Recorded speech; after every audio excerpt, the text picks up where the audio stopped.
On the 9th of July in 2011, South Sudan would for the first time govern itself as an independent state.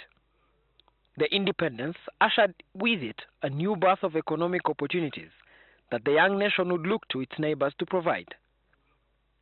Ugandans spotted the opportunity and jumped for it. In just a year of being in South Sudan, exports from Uganda would flood the South Sudan market, making it Uganda's most preferred export capital. By 2008, Uganda was exporting almost 4 trillion shillings to Juba. Business was booming, bringing with it an increased number of Ugandans seeking to make ends meet in Juba.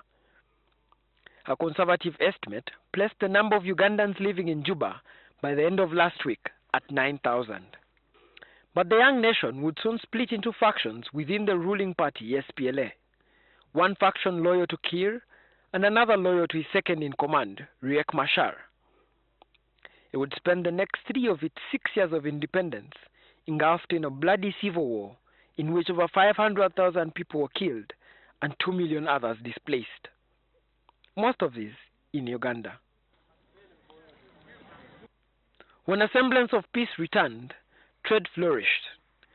Many more Ugandans returned, but they would, on Friday last week, be left begging for evacuation after a shootout killed over 270 people.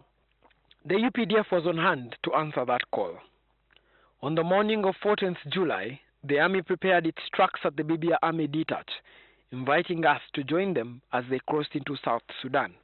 I am standing right now at the Bibia Army Detach, which is just 20 kilometers from the border between Uganda and South Sudan.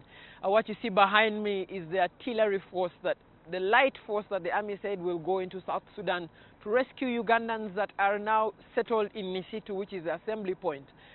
We have understood from sources that this force will be moving in that direction any minute from now. It was a journey of many threats, and indeed, the army readied a convoy to march with it. At the border, negotiations with SPLA would take almost 30 minutes before bearing fruit. On the other side of the border, the UPDF convoy slowly snaked its way into the hilly Nimuli town, guided by the SPLA convoy at the front. An air support drone surveilled from the sky as we moved. On the road, the deadly image of South Sudan's highway became even more visible when we found cars that had freshly been burnt and abandoned. As we crossed the Ayi Bridge, the military convoy slowed down, and it became even more apparent that we were now in a dangerous zone. It was at this time that the gunshots went off.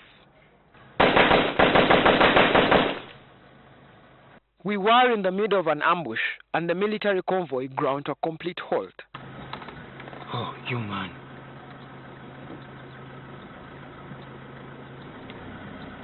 Soldiers readied themselves in position as we, the civilians, ducked for cover underneath a truck. The tanks turned back to confront a quote-unquote the enemy.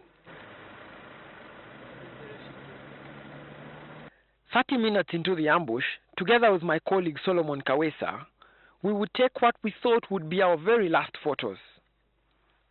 The wait ensued, and soon we'd shed off the scales of fear and come out of our hiding places. Well, we're just a few meters away from the Ayi Bridge, about 20 kilometers behind there. We've been told to wait in the convoy. We don't know what has happened at the back there. We're just waiting to get more information on what might have happened. We would later learn that 3 soldiers in the convoy were injured in the ambush. Post, we had a small incident where some armed guys shot at our convoys, and they injured 3 of our soldiers, but our soldiers are now stable. We arrived at Nisitu camp a little after 5 p.m. after spending 9 hours driving along a 330-kilometer road. At nightfall, we crammed into a military tent and lay to the floor for the night after feeding on a sumptuous meal of posho and beans. The morning sun pierced through the Nisitu skies with rage.